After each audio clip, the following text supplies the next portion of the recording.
Electricast. Hold on to your butts. We are changing the course of history as we see it. That is what Wesley demands. Now this affects Iris. Iris, where are you? What you feel only matters to you. I do not entertain hypotheticals. The world as it is vexing enough. Iris, I have a tip for you. Don't take drugs! Or Whatever Movies with Wesley and Iris. What up and welcome to Or Whatever Movies. I'm your co-host Iris, and I am here with my older brother. Wesley. Not going to introduce me as a greaser? Are you a jet or are you a shark? No, I'm not going to introduce you as a greaser because we're all just people, Wes. Thanks, Grease. I didn't mean that. I mean, thanks, kid. Nobody knows what we're talking about unless they've seen The Outsiders from 1983. Hasn't everyone seen The Outsiders 1983? I had not seen The Outsiders 1983 before preparing for this discussion. You're not serious, right? For some reason, I know that Ralph Macchio's like on the stretcher thing upside down for some reason. Because we watched this movie repeatedly. Don't remember it. Wow, nothing? Like, oh Nope. yeah, like phonetically the cadences didn't come in or anything? Nope. Wow. 1983, dude. 1983. I was 3. Do you know how many times I watched The Outsiders? I got up in the middle of screening last night and Kelly was like, aren't you going to pause it? And I was like, no, dude, I've seen this movie 1,000 times. And she was like, really? Really? Why?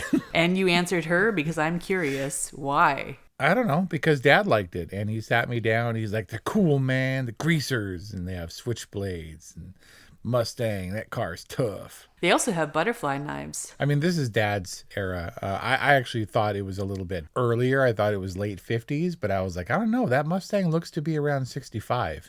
And apparently people researched it, and Beach Blanket Bingo being released in theaters was also 65. So that was a brand new car the Socs were driving. But for 65, Dad would have been about 20 years old. Mm-hmm. And this was before Saturday Night Fever, but he still identified, I think, with the greasers. I'm sure he did.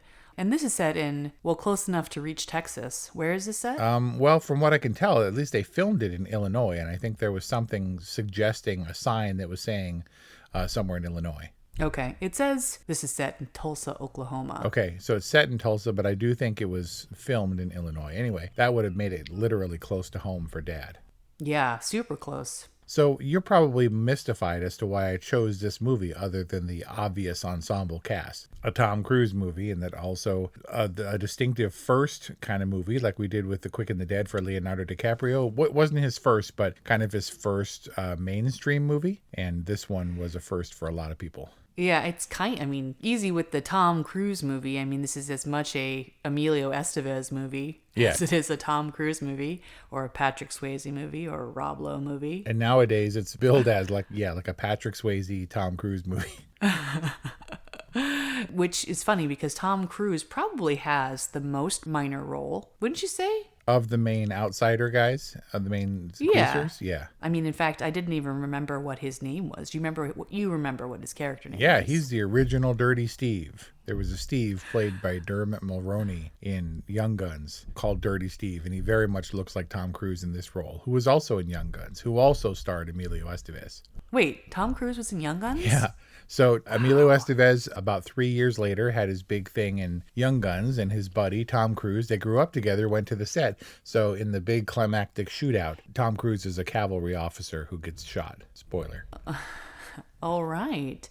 So they go way back. And then Tom Cruise invited him in turn to be in the opening scene of the original Mission Impossible. Was he a villain? Nope. He was a good guy on the team. Spoiler, he doesn't last long. Tom Cruise, obviously a very charismatic young actor, but probably had to break in, whereas Emilio Estevez, with his, dad being Martin Sheen, kind of Hollywood royalty, or like at least, an easy legacy pick for coming up as a young actor. Especially for Francis Ford Coppola, who directed his dad in Apocalypse Now. Right. And he was going to have a minor role in that or something else. And he was like, no, he's a little bit wrong or too young or whatever. But he kept him in mind, obviously. And when The Outsiders came around, he seemed ideal. Because nobody is greasier than Two-Bit. I mean, Tom Cruise's Steve is dirty, but Two-Bit is greasy. He's greasy, although he keeps that Mickey shirt pretty tight and crisp. Yeah.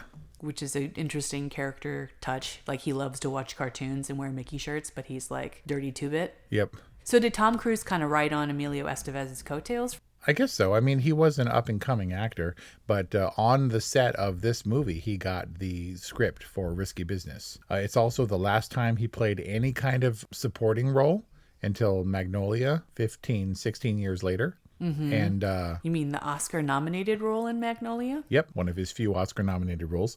But it was also right before Karate Kid. It was right before The Breakfast Club for Emilio Estevez. You know, kind of a lot. Yeah, dude. Breakout stars almost across the board, except what happened to C. Thomas Howell? Well, he was in Side Out, that volleyball movie in the later 80s. Right.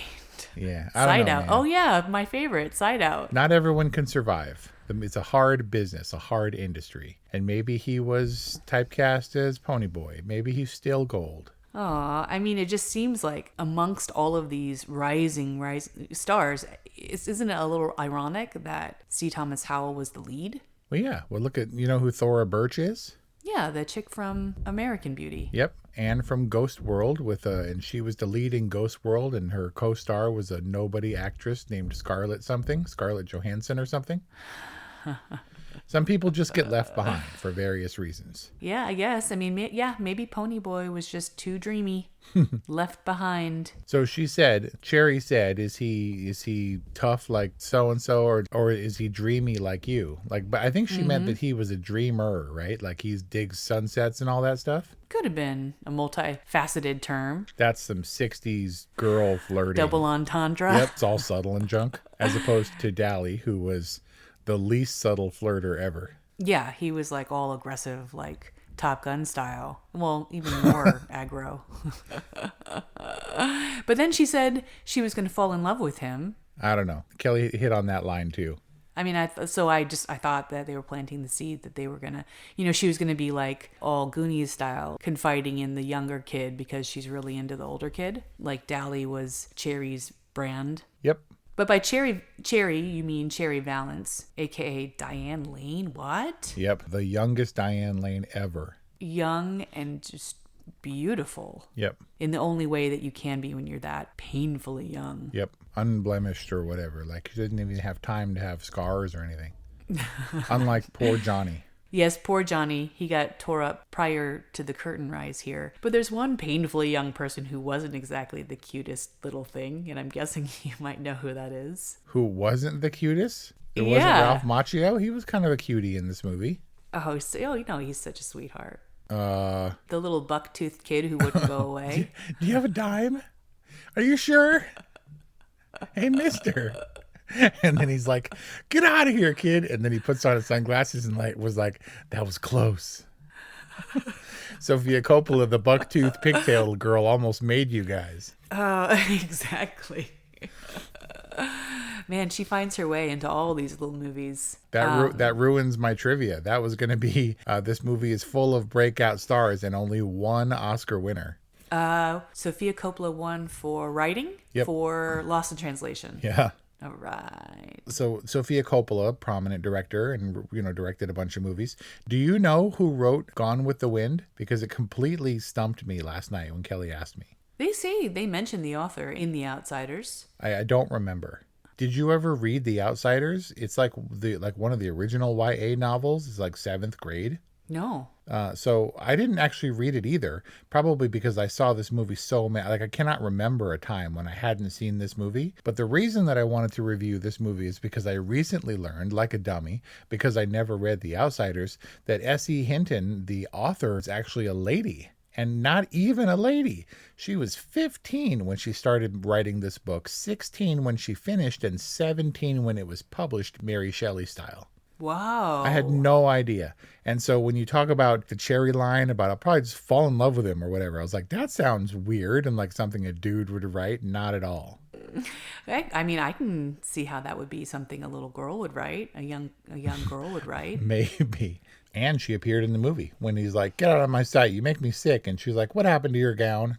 She was the nurse. It must be gratifying for actors to be able to like diss prominent behind the scenes people on screen. Yeah, but obviously it's all in fun, and they loved her. Like they called her like mom and stuff on the set. S.E. Hinton? Yeah. author? I mean, because the novel already is like, I mean, because The Outsiders next year will be 40 years old. And the novel is like 55 years this year. So she was what, a little over 30 when she was on the set, which is ancient to these actors. She went on to write a couple other things with Matt Dillon. Yeah. He was also in Rumblefish. Mickey Rourke wanted a role in The Outsiders, and Coppola said that he didn't think he was a good fit, but I'll keep you in mind. And then he was the lead in Rumblefish. Yeah, also some movie called Tex. That's the most millennial thing you've ever said. Text. And then she did another film with Emilio Estevez. So it sounds like there were some lasting relationships built. Yeah, she says she's still in contact with most of the major stars. But I mean, what does like Matt Dillon or C. Thomas Howell have to do these days? Like, why wouldn't Rob Lowe go to see her when he's in Tulsa? Oh, come on now. They're still... They're not Tom Cruise level. Nope. But Emilio Estevez has got his show. Rob Lowe's kicking around. I can't name exactly what they're doing, but I feel like they pop up every now and then. Many, many things happen because of friendly rapport and family stuff. Like you said, how does Sofia Coppola end up in this movie? Because her dad directed it. And Tom Cruise might have buddied around with Emilio Estevez. So when he got his leading role, he's like, oh, my buddy Tom Mapother or whatever. He can be Dirty Steve. So ready for your Outsiders quiz, given how well versed you are? Well, I did see it recently, so go. So of all the main greasers of The Outsiders, which one is the oldest? Matt Dillon. Nope. He just sounds older. Greaser, not counting the Socs. Right. I guess I'd have to say Tom Cruise. Nope. Ralph Macchio is older than Tom Cruise by about 8 months. Babyface ass Ralph Macchio was the oldest at 20 or 21. No kidding. He's just perpetually this little rail thin, like, when he's like Karate Kid. When he's like a soccer playing high school kid in Karate Kid, he's like mid-20s, dude. Really? Yeah, and he and C. Thomas Howell apparently didn't get along. C. Thomas Howell was like, he's like too old and serious, because he was only 15 at the time, and 21-year-old Ralph Macchio is like... Well, they just look like birds of a feather. I didn't understand their dynamic with the Dally character. Dally was older. He was obviously wiser, right? He's tough. Dally's tough. And they defend him against Cherry, even though Johnny stands up to him when he's pestering Cherry and her friend. Yeah, but most people don't, I guess. Right. But do you know how old Dally's character was supposed to be? I'm not sure. I mean, I think he was an adult, but he's old enough to have a driver's license apparently, or maybe he didn't. I don't know if the greasers needed driver's licenses, but old enough to where that little exposition where he said, "I thought that New York was the only place I'd end up in a murder rap." Like, that speaks of history, right? That he's been around. And it seemed like he was on par with Derry, who, like, he's like, I don't want to have to be the one to tell your brother and get my head kicked in, right? Yeah, they seemed like they were peers. So I guess Dally was obviously senior to them, and he was the person that they felt like they could come to, who would not only help them in their time of need, but who would have a plan and an extra $50. Yep. So there's the murder at the fountain. Let's call it manslaughter in defense. There was the unfortunate death of the Soc, and then they go to Dally, and Dally, I guess, has a plan for just such an occasion. He gives them $50, go get some groceries, go to this church location that he knows of. He has the times of the train, like, he's got an exit plan. So they follow his directions. They go to the church. I'm tracking all of this, right? They hole up at the church. Why were there kids in the church? Oh, the kids were at a school. That wasn't the church? Nope. That burned down? Dally came and picked them up, and they were driving along in his car, and they passed the school on fire. Why did the school look all churchy and abandoned? That's what everything looked like in Tulsa, Oklahoma in the 60s. Wow. Life is hard, but finding a really great podcast makes the days go by so much easier. Hi, my name is Blue Toulousma. I'm a writer, an emotional intelligence coach, and the host of Humanize with Blue Toulousma, a podcast where we believe that when you humanize everyone in the room, a great conversation is almost guaranteed. Join us every week here on Electricast as me and my guest co-hosts unpack big topics and interview even bigger personalities with a sense of humor and a dash of mischief. If you're looking for a new best friend in your head, we've got you covered. Electricast. Okay, so I really missed that wasn't the church because they set up the fire in the church. Be careful for the cigarette, So I thought that it was a burning butt ember that set the church ablaze, and I just couldn't place why all the kids were in it. It probably was. It was probably Jerry, that punk ass adult who was like smoking and telling him, "Oh, you shouldn't smoke, son. I smoke because I'm older than you," right? And then the fire started and he couldn't get everybody out because he was too fat. Well, that was Johnny and Ponyboy's thesis, at least. They were like, someone says, like, why isn't he helping? He's like, he's too fat. Right. And then so, of course, I had to rush to the internet to look up Jerry. And I'm like 10 years older than that damn dude.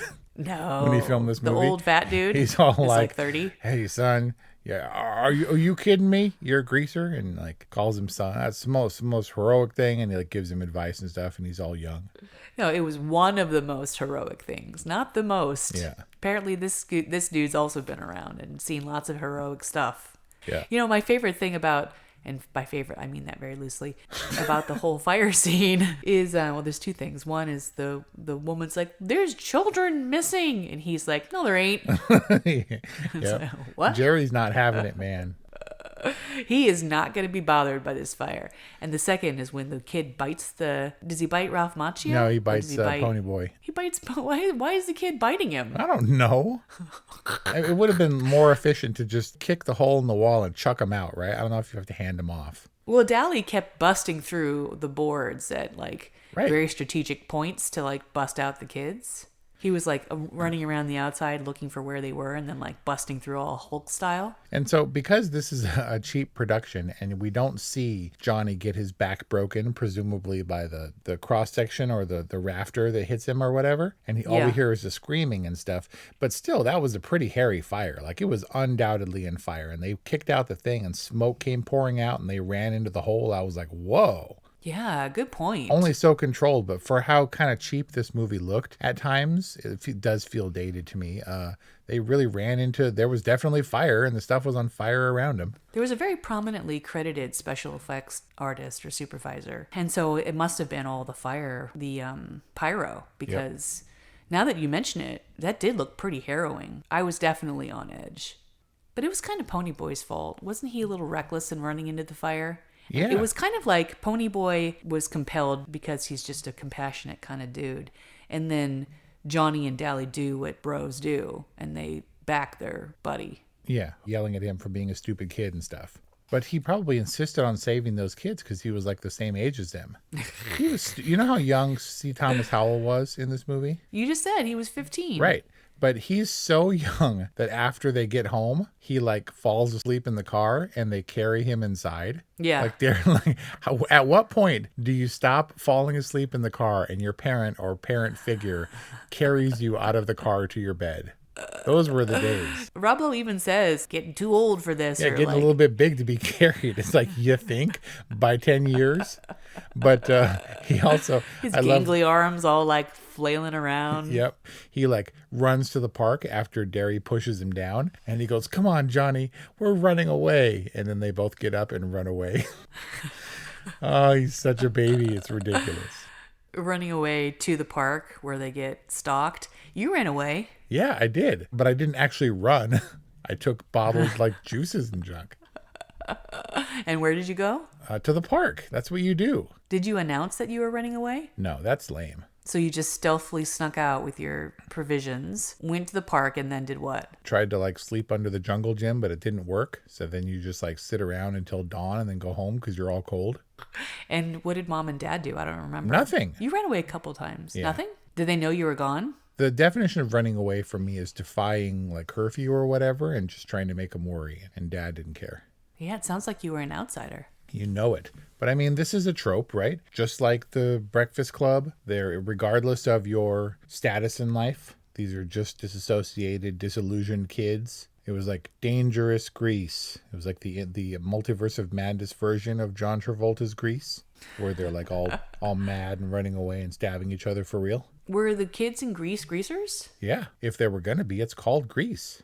But they didn't have bad home lives. No, they were kind of Grease-Soch hybrids. They were, right? Yeah. There was a difference between Danny Zuko and Sandy, but it wasn't so much... It wasn't economic status. It was more... Exactly. Image and appearance. It was more philosophical, which is weird, and I guess just a more watered down version of what they were trying to do here, which is, I guess, a more authentic version than what we get in West Side Story. I mean, West Side Story is very uniquely East Coast, despite it being called the West Side Story. And because it's a musical, it has like so many more conventions and it feels more artificial. They tried to give some dimensionality to these two different social classes or these two different groups, but really they're just archetypes representing the lesser privileged and then the kids from the Heights. But I guess they did exist. This was very much S.E. Hinton's reality in Tulsa, Oklahoma. She was more of a greaser, but because she was in advanced classes, AP classes, she was hanging out with the socias. And so she was kind of caught between worlds when one of her friends got beat up, which is the opening of this movie, which is Ponyboy getting beat up, which was actually cut out. And Johnny got beat up off screen. Oh, so Ponyboy was part of that altercation, and they just decided, okay, we're going to reuse the ending for the beginning where he's writing his novel? Yeah, I'm not sure if it was separate, because he tells Cherry that one of my friends got beat up, but he got beat up too. But the question is, we talked about West Side Story and how it lends itself well to a musical because it feels otherworldly in the late 50s or around 1960. But we talked about how ridiculous it was that anybody with any common sense would be like, hey, you want to have a rumble with chains and knives? And you'd be like, no, thank you. Like, that seems like it sucks. I don't have enough to prove to justify this existence. But I mean, the same thing here. Kelly was like, do people actually do this? Like with chains and knives and meet and beat each other bloody? Yeah. Is it all frontin'? Is it all for show or for pride? Or is this for survival? I mean, I don't know that Dad ever got into actual rumbles, but do you remember the story of him ripping pickets off of fences with nails in them to go and like bury in people's heads? And then there was like the one dude who like would rip car antennas off and try to whip people in the eyes. Oh my God, no. His dad on the streets of Chicago. I mean, he'd definitely tell me stories about people packing heat for whatever reason. Yeah, but I think that was later. That was more in the Saturday Night Fever, young adult, like mid-20s kind of thing. I mean, that sounds like survival to me. Well, there was definitely turf, right? So there was... Yeah, this is our turf. Yeah, there was turf war stuff to it, but it seemed more just like, I'm really bummed and I'm really hurt, and therefore let's fight. Right, because that's what kids do. I mean, maybe that's what people do. Sorry, self-destructive behavior. But is that, to Kelly's question, is that what they do? I don't know. Never, not me. Or is that like a really soch question to ask? No, this is, I mean, yes, they probably have rumbles because of the perceived insult of him killing, a greaser killing a soch in self-defense. And I guess you have to vent that frustration somehow or whatever. But also the moral of this movie is bullying is bad, right? Don't get your comeuppance. Parents, don't bully your kids. They're going to turn bad or whatever. Derry, don't push your brother down. That's one aspect. I think that the other is to stay golden, to be young. I mean, did Dally even have a chance, though? I don't think he's ever seen a sunset. There's still good in the world. Tell Dally, I don't think he knows. I mean, obviously he's seen sunsets, but was he just a bad seed? I don't know. He had good intentions. He hadn't seen them. He hadn't seen them, taken them in. He saw the bad in the world. He didn't see the good in the world. He didn't see the possibility in the world. And when your world is really small, which it sounds like it was for the Johnny character and probably for the majority of the greasers, then it's really easy to think that this is it. And if your it is pretty bad, then maybe you don't have a ton to live for. That doesn't mean that you're not passionate, filled with the passion of youth. Where he says, give me the knife. And then he like stabs the nightstand. Do it for Johnny, man. Do it for Johnny. Which I didn't understand because it's not like the Socias had anything to do with Johnny's death. But they were going to get back at the Socias because the Socias killed, or were trying to kill, presumably drowned Ponyboy, and Johnny had to act in self-defense, which led him to go run away and which led him to get hurt. But we can see Johnny's unquestionable angelic heroism, right? So that he can die a hero rather than an ambiguous would-be murderer. A manslaughterer. I mean, that's a pretty dangerous game to start fake drowning somebody in a fountain. I mean, how do you know how much is too much when you're threatening to drown somebody? Don't know. Never did it. Never tried it. You've always had knives. Yeah. Whether it be pocket, butterfly, or... Did you ever have a switchblade? No. Dad had a switchblade, but it was more for show. Did you ever pull a knife out on anybody? In seriousness or in jest? In self-defense. No. Once you do that, you have to follow through. The same rules apply for a gun. You don't produce it unless you intend to use it. because it escalates Otherwise, things you show very your quickly, hand. right? Yeah. Yeah. That's tough. You're tough. Mustang's tough. What did you think about these accents, speaking of? I can't help it. I watched this movie and you're like, whoa, it's the Karate Kid. Whoa, it's Maverick and all this stuff. But sorry, Ralph Macchio kind of sucks. What? No. He's pretty, to me, he's very awkward up top. More awkward than Tom Cruise or Emilio Estevez? Yeah, but Tom Cruise is just the full of energy, loud, dirty Steve type. And like, C. Thomas Howell as Ponyboy is meant to be like, kind of like, I could never stab anyone. But Johnny is like trying to affect the accent. Apparently this was Ralph Macchio's dream role. He read the role and loved the character and identified with the character and very much wanted to play the character, and then got to play the character and kind of sucked at it. Sorry. But he was the most notable standout to me. His accent was the hardest. I think that two-bit, like Emilio Estevez, was much more natural. Everybody feels real in this movie, except for Ralph Macchio, whose scar never looked convincing. I mean, he's fine. It's not to say he was terrible, but when he tried to affect the accent, it always was as weird and strange and out of place to me feeling as Matt Dillon stabbing the nightstand. It's like, oh, that moment doesn't work. And kind of a lot of Johnny's moments didn't work. Sorry, Ralph Macchio. I don't know that I'd agree.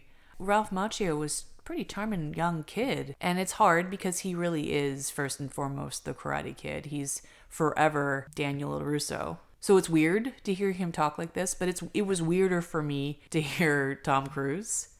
And Emilio Estevez, I kind of get that his character was meant to be like a jive-talking funny man. Like, his laugh cracks me up. Yeah. Where he would, like, crack a joke and be like, hey. I found Steve's role, Tom Cruise's Steve, to be a little less convincing than Ralph Macchio. I mean, I don't know. Steve had the appropriate teeth, and Tom Cruise got the most hurt, so he was the most devoted. Tom Cruise got the most hurt? Yeah, supposedly someone said, one of the major cast members alleged that Tom Cruise, his dedication to the role meant that he had a tooth pulled after the Rumble so that his character would look appropriate. But it's a conflicting report. What I know is that he broke his thumb and that he got really punched in the face that required some dental work. Ooh. And so I don't know. But he had nothing to lose, and he's backflipping off of cars and stuff. And Patrick Swayze really did that stunt on the fence. As we can see in Point Break, he was a pretty athletic, gymnastic kind of dude.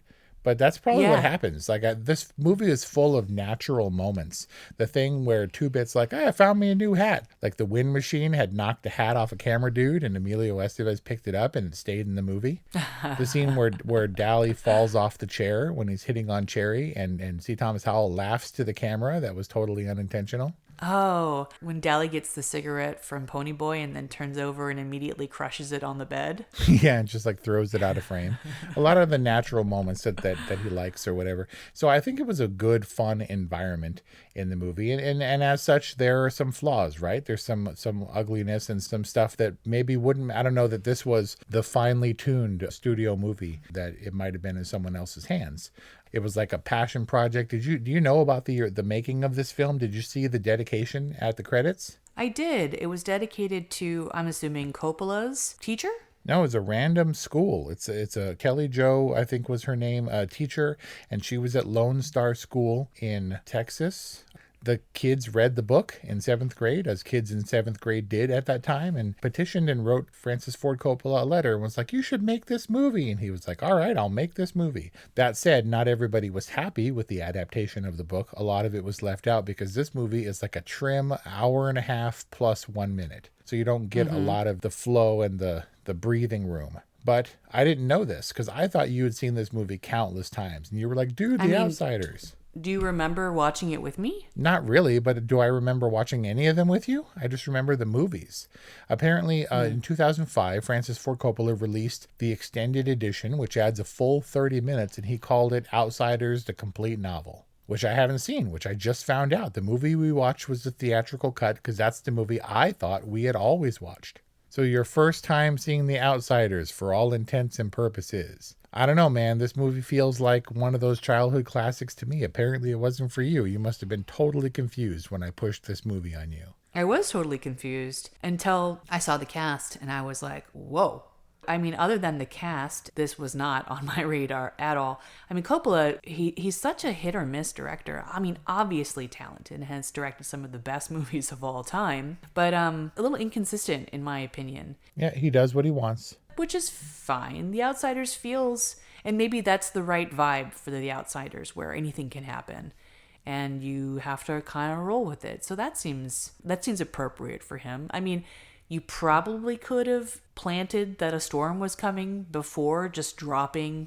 gallons and gallons of water on the kids in the Rumble. Like, didn't that seem a little random to you? Yeah, it was random, but also it's a big fight. It's elaborately staged and choreographed, and it's not really blocked, like super high profile Hollywood professionally. People actually got hurt and stuff, and so he was trying to mask some of those pulled punches. But It was already freezing. Everybody was freezing with the water machines. It was a real movie, man. I mean, I'm just saying, probably could have anticipated the storm a little bit because it seemed like they all assembled and then boom, like the moment Matt Dillon comes running across the field, the floodgates open and everyone's just drenched. I figured it was for dramatic effect. But hey, so you figure they could have used the weather as a character a la Mary Shelley? Exactly. I mean, at least give us some ominous, foreshadowy thunder or something. Outsiders was a part of my childhood because of Dad. I'm sorry that you missed out on this growing up because it was kind of a classic, but revisiting it does feel small and a little bit weird and a little bit thrown together. It's an all right movie. But as it tends to be the case for huge breakout stars, it's like, really? That was their first movie? And it wasn't. It wasn't pretty much anyone's first movie, but it definitely is the one that brought everybody to prominence for me. Yeah, brought everyone together in this weird, fortuitous cinematic moment where all of these stars collided in this otherwise kind of little independent movie, The Outsiders. And so your official rating is an all right. Yep. Mine is a good. That's our discussion on The Outsiders from 1983, directed by Francis Ford Coppola and starring everybody that you know and love in Hollywood. Available, as far as we know, only on VOD. So if you need Wes's Prime login, just hit us up, 818-835-0473 or whatevermovies@gmail.com. Follow us on social media @orwhatevermovies. And please support us on Patreon. We appreciate you. Thanks for listening, and we'll see you next time. Hey there, fabulous souls. I'm Stephanie Baklaan. And I'm Eden Alpert. And we're the hosts of the brand new podcast, Unapologetically Fab. Get ready to join us on an amazing and real journey as we dive into life after 40 and own it. We're all about changing the narrative, leaning into who you are, and living a life by your own design. Join us as we embrace life unapologetically and redefine success. This is Unapologetically Fab, an Electric Cast production. See you there. Electricast. Welcome, explorers of the human experience. This is Let's Talk Soul, and I'm your host, Claudia Monticelli. We're not afraid of the great mysteries of existence here. Soul versus consciousness, we're on it. Spirituality versus science, we've got that covered too. Join us in navigating these profound topics with wisdom, curiosity, and a dash of audacity. Whether you're a spiritual veteran or just starting your journey, Let's Talk Soul is your passport to the unknown. Let's Talk Soul, diving into the depths of the human spirit. Subscribe now wherever you get your podcasts. Electricast.